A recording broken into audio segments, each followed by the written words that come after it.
yesterday we had Jerome Powell and Janet Yellen come in at around 10 a.m. Eastern, going into London close hours.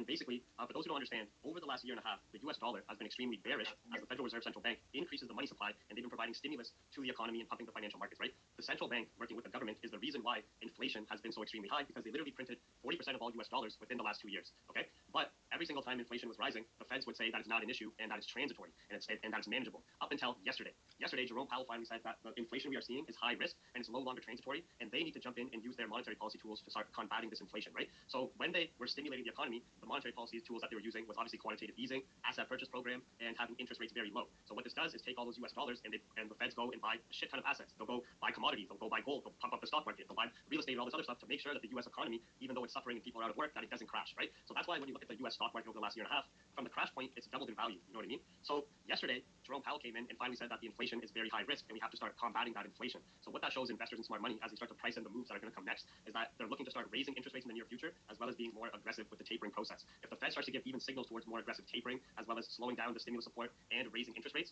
that's a bearish fundamental factor on gold and a bullish fundamental factor on the dollar. So at the same time, we had the end of month and Jerome Powell bring that heat. That's why when he said inflation is now a risk, it's no longer transitory. We're going to need more. We're going to need aggressive rate cuts in the near future. We're going to have to do more aggressive tapering to combat this inflation. These are all bearish factors of why gold dumped, and this is why any dollar pairs like GBP USD, Euro USD also had a very aggressive downside move too.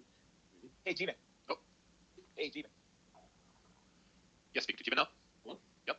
Hey, man. So I heard everything you're saying. So yes. What about the supply and demand chain? Like, how can they combat that when demand is so high and there's not enough supplies? Like, there's not enough people in the workforce to combat it. Like, for example, gas and oil. They can't pump it fast enough.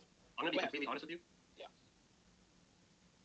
I'm going to be completely honest with you. The labor market, if you look at the unemployment rate, the jobless claims, and the non-farm payroll figures over the last year, it's back to pre-pandemic levels. Also, the supply chain issues are not the true cause of inflation. Supply chain issues are more of like an excuse the Feds and government are saying, so hey guys, hey public, hey everybody, this is the reason the cost of goods are going up. You know what I mean? Where in reality, the supply chain issues are just a catalyst to tell the public of why the cost is going up, when in reality it's become from the U.S. dollars being so heavily oversupplied.